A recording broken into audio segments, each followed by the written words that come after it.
The room was dark, breathing the smell of decay. Nura could only hear the sound of her own breath. She had moved into this old house after her grandmother's death, who had warned her never to open the small wooden door in the house's basement. But curiosity led her one night, and with a trembling hand, she inserted the rusty key into the lock. Creak. The door swung wide open, revealing a stone staircase leading downward. A cold air, a breath from an ancient tomb, rose to envelop her. She descended the winding stairs, each step echoing in the darkness, as if she were stepping on bones.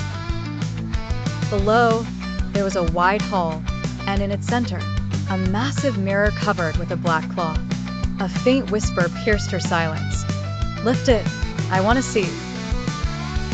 Nura trembled, but an invisible force drew her towards the mirror. She grabbed the edge of the cloth and pulled it away. It wasn't her reflection that she saw in the mirror.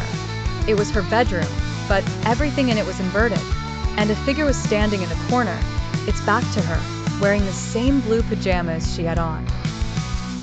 Her heart flipped in terror as that figure slowly turned around. It was her face, but the eyes were hollow, and the smile was strained and full of malice. "Finally, you found me," whispered the reflection. Nura screamed and rushed back to the stairs, hearing muffled laughter chasing behind her. When she reached the top of the stairs and slammed the door shut violently, she caught her breath, trying to convince herself it was all just a hallucination. But when she turned to run to her room, she stopped in her tracks, the blood freezing in her veins.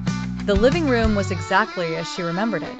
The brown sofa, the coffee table, the television. Everything was in its place, except for one single picture on the wall was upside down. In the days that followed, Nura tried to convince herself that what happened was a dream, but small things began to change. The scent of her favorite perfume suddenly became foul. The sunlight filtering through the window no longer warmed her, and at times, she would hear whispers when she was alone. One night, she woke to a faint scratching sound coming from her bedroom closet. She approached hesitantly and opened the door. There was nothing but her clothes. But when she closed the door, she saw her reflection in the closet mirror.